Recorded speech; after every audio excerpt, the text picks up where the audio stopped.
Hi, everyone. Today we're going to go through an introduction to the interpersonal effectiveness module, including the goals of why we learn these skills and how they can help us, as well as how different factors can get in our way, the barriers that get in our way of us being as effective as we would like to be. So let me move myself on over. I'm going to refer you to handouts 1 and 2 in the interpersonal effectiveness module. Let's start with handout 1. And the goals here are basically to orient us to why we learn these skills in the first place and what these skills can help us with. So, the first domain is being as skillful as we can be in getting what we want and what we need from other people.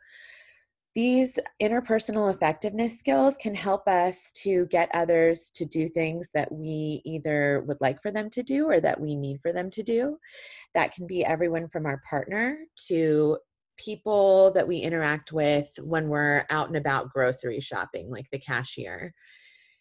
These skills can also help us to be more effective in getting others to take our opinions at face value and as seriously as we take them, and can also really help us to say no. It can be hard to do that.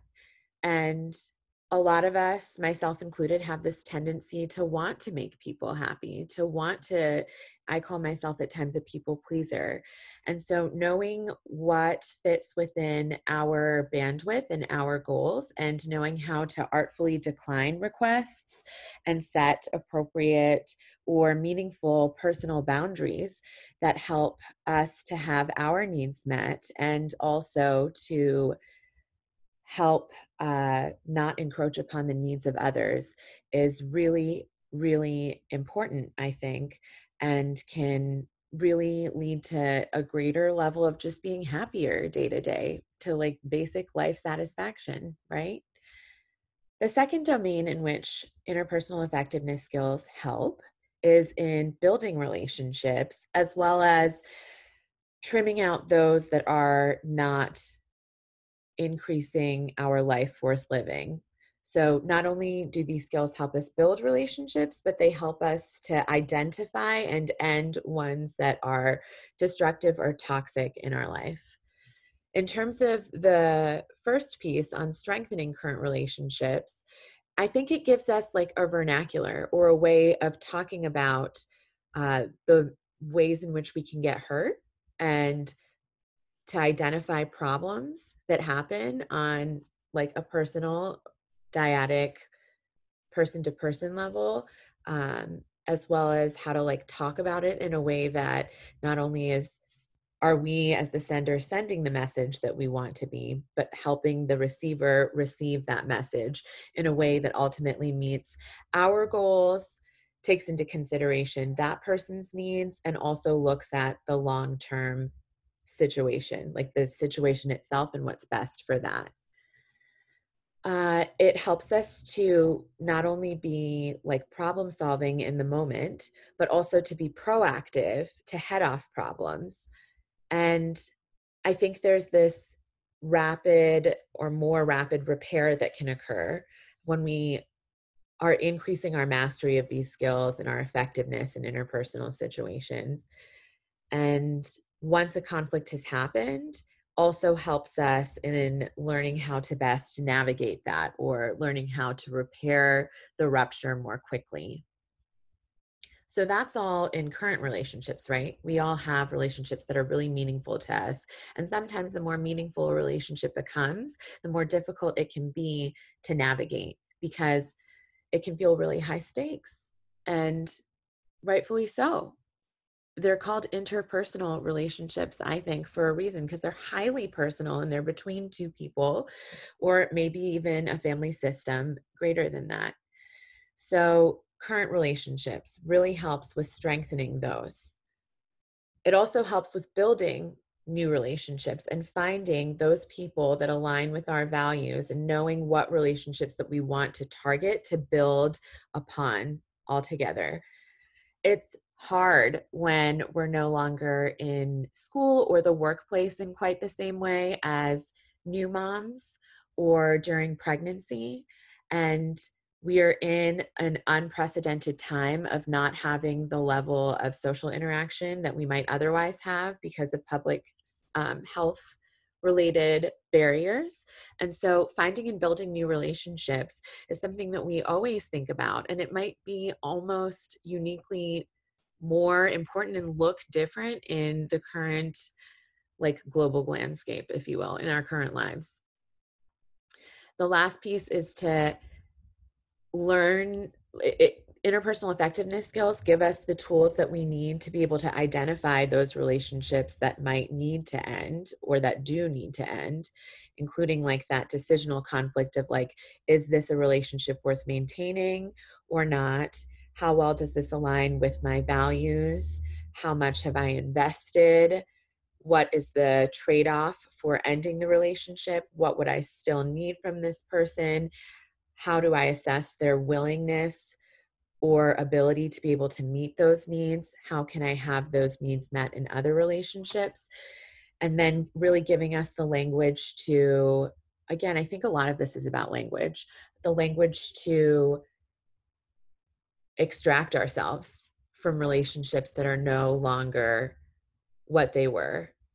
The piece that I always say is that relationships are dynamic. And so they can change from moment to moment and day to day. And they also have patterns to them. And so learning when it's time to end a relationship is like self work. And then also knowing how to do that in a way that meets our needs and kind of minimizes the uh, conflict that can arise from that, or gives us a way to use some of the emotion regulation skills that we have or distress tolerance skills to integrate into ending those relationships is important. And then the last piece of walking the middle path. From this mindfulness perspective, from a wise mind perspective, we want to think about and begin to really cultivate this middle path of creating and maintaining balance in relationships so that we don't feel like we're doing all of the work and that there's this effort reward imbalance. And also so that maybe we can identify those patterns that we're seeing in this balance, acceptance, and change in relationships piece. I think that's twofold, like learning our own patterns of what I call what a demand and withdraw pattern looks like. Are we demanding in a way that engenders a person to respond to it, or are we uh, demanding, if you will, in a way that can cause someone else to retreat or withdraw? And relationships are about balance, and your needs are just as important, if not at times far more important than those of others. And sometimes there are times at which, like with our kiddos, our needs, we can take a back seat. So thinking about the middle path and how we balance acceptance and learn to roll with the change, and learn to recognize and navigate what is healthy level of change. Every relationship evolves and changes. I mean, thinking about when one has first met their partner compared to where they are now, there are levels of healthy change, and there are things that we want to see change for the better too. So those pieces taken together are the goals of why we go through these skills. Factors getting in the way. What makes it hard? What are some barriers to be as effective as we would like to be? If we don't have the skills, if we don't know the skills in and of themselves, that's hard. So I would add that to this list. Like knowledge in general, we're not taught this stuff. I mean, we learned algebra in school, but I don't know if you did have these skills in school, then I mean, that's amazing. So sometimes we just don't have the knowledge. Secondly, we don't have the skills that we need, and maybe we do know that we need them, but we just simply don't have the skills and we have the insight to know that we need them. Third is sometimes it's hard to know what we want. So maybe we have the skills, but we're in this, like, again, decisional conflict, and we don't really know what we want from the other person. We know that our needs aren't being met and that we're angry or frustrated or hurt or sad or like really irritable, but we don't know what it is that the other person can do to help us have our needs met. So it can be really difficult and act as a barrier if we can't figure out how to balance our needs versus the other person's needs, and can lead us to either ask for too much or not say anything. On the other hand, it can lead us to say no to everything or say yes to everything. Not knowing what we want, that internal, what I call decisional conflict, can be a real barrier. Third, emotions. Super important.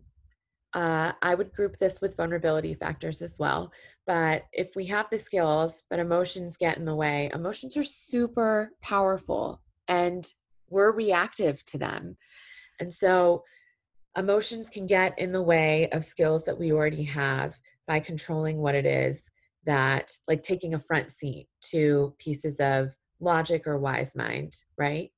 And that happens to all of us at different points in time and can increase when we're short on sleep, when we're hungry, when we are completely maxed out on our responsibilities, when our roles and our demands within a household exceed our resources. The third is when we forget our long-term goals for our short-term goals. And I'll say that this is a big one for me, and many of these barriers are lifelong development skills. Um, when we put our immediate needs over the longer term goals, then, and that's an immediate impulse, by the way, it can be. Sometimes it's a thoughtful process. For a lot of people like me, it can be impulsive. Um, the future vanishes, and then we can have this regret, remorse, guilt about how something goes.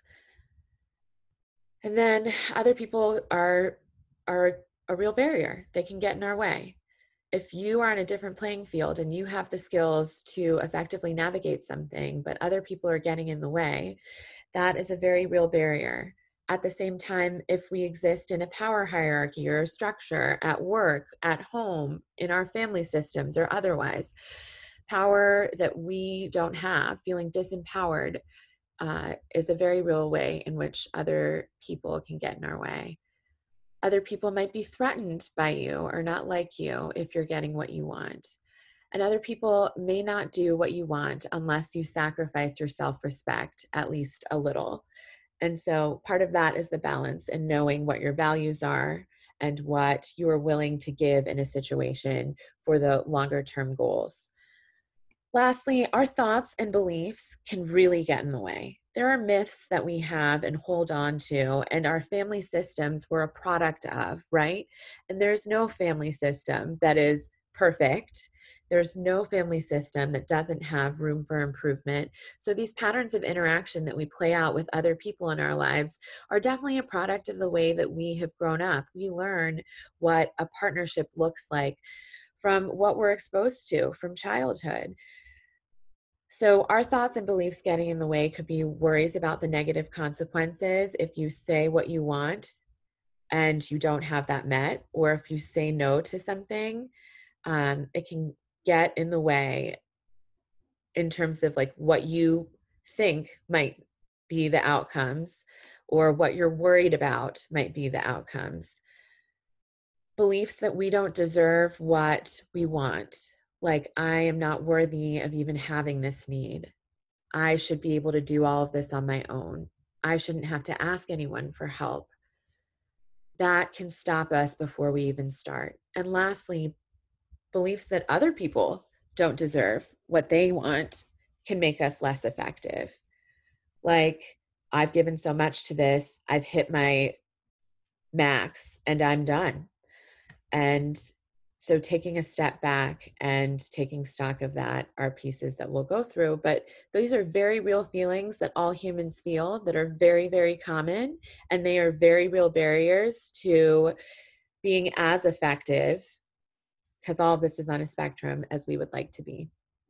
So I'd like to leave you with a few things to think about. The first is, what is your why? Why learn these skills? How would these skills be helpful to you right now in your life? Are there any specific relationships that you think of that come to mind in which these skills would be particularly handy? Is there a personal inventory that might be helpful? I do this, so I'm just passing this on. Like, just take stock of where you think you are and how you're doing. And we haven't learned all the skills. So, like, how effective do I think I am?